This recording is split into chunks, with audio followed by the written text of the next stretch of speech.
Imagine this, you are sitting in an FP&A interview and the hiring manager asks, "Why do you want to work for us?" And then your mind goes blank. This is a common problem, and a lot of talented finance professionals miss out on job offers because their answers either sound too generic or unprepared. In fact, hiring managers are looking for candidates who can show real understanding of the company and how they fit into the company goals and the role.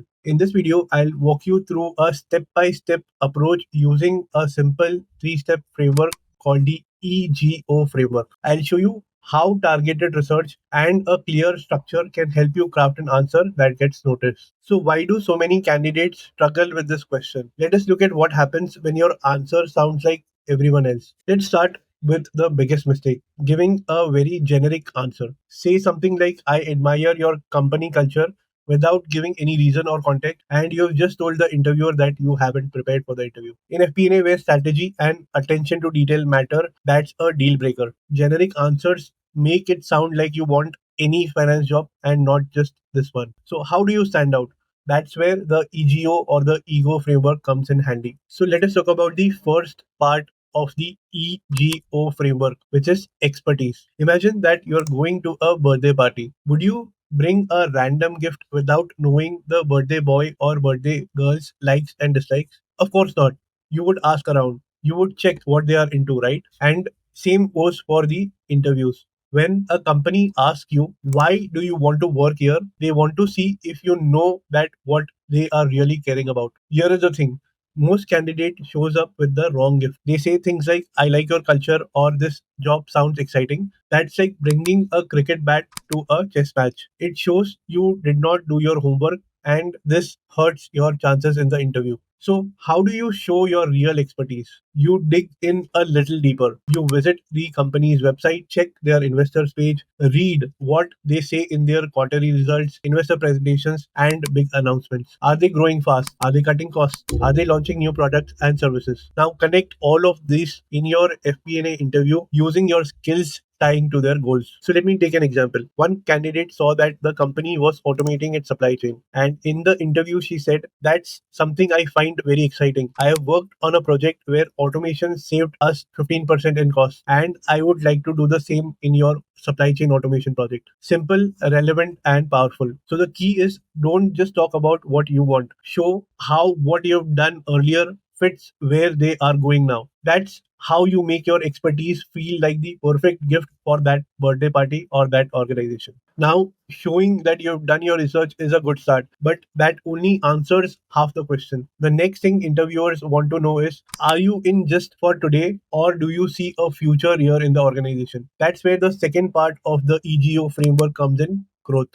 Let us say you're joining a new football team, and while you do that, you are not just thinking about the first match or the first tournament. You are asking yourselves, will I get to play and train with the best players? Will I grow as a player and as an individual? That is exactly how the hiring managers think too. They are not just asking if this person will be able to do one project or one job. They are wondering, will you be able to grow with them as a team and as an organization? And most importantly, if they invest in training and grooming you today, would you stay with them for long term? Here is the mistake most people make. Most of them say, "I want to grow," but they never show how or why this company is the right place for that. This sounds vague and it sounds like every other answer. What really works is when you get super specific. You look up the company's LinkedIn and find out people who have started in one team and then moved up across divisions. Maybe someone went from being an intern to a vice president. One of the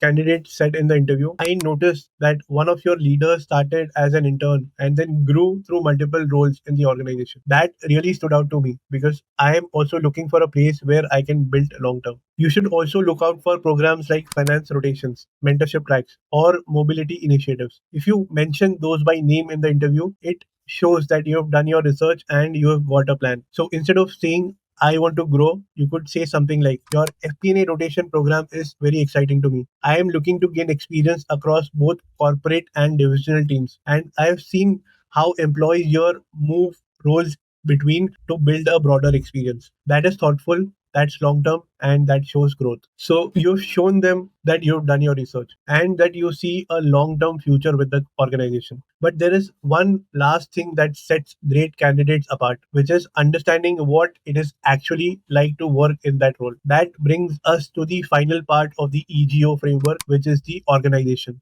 Let us say that you are thinking of finding a new school for your kid and you are in the process of researching different schools. You check the school's website. The website says all the right things like great teachers, fun clubs, awesome facilities. But how do you really make sure if that school is the right fit for your child? You ask the students and the parents who already go there, right? That's where the real story lives. And the same goes for companies and interviews. Too many candidates stop at the company website or Glassdoor reviews, but those only show the surface. And generic answers like "I like your collaborative culture" fall flat because they sound like copy paste line. But if you want to stand out, you should definitely talk to people who live the culture day in and day out. One of the smart candidate message a few company employees on LinkedIn asking questions like, do you like working for this company? How does the FP&A team that you work in support the strategy of the company here? What makes your finance team different? And the answers that came out from those conversations were pure gold. One person talked about the good onboarding support. Another shared how storytelling is a key aspect in presenting the company's forecast. And all of that intel was used by the candidate in the interview. In the interview, the candidate says, after speaking with your finance team, I learned how they partner with marketing on pricing. And that's exactly the kind of cross functional work I love doing. Now, that answer is way more powerful than anything that you'll find on the resume or the Glassdoor review site. So, if you want to show that you get the company culture,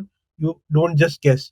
You talk to people, you ask real questions, and then bring all of those insights into your answers in the interview. So, now let's bring everything together. For example, you could start saying something on the lines, I am very excited about the company's move into predictive analytics because I have built models in the past that do just that. Next, you highlight the rotation program as the perfect way for you to grow your skills across the organization. And finally, you share something that you learned from a team member on LinkedIn about how they work closely with the marketing team. That's EGO in action: expertise, growth, and organization. This EGO framework helps you structure your answer clearly and concisely. It also shows the interviewer that you have done your research, you understand the company's priorities, and you are very serious about adding value. So before your next interview, research the organization thoroughly using the EGO framework. If you enjoyed this video and understood the concept, drop a comment in the description with your one key takeaway. And if you want more tips to master your FP&A career, hit that subscribe button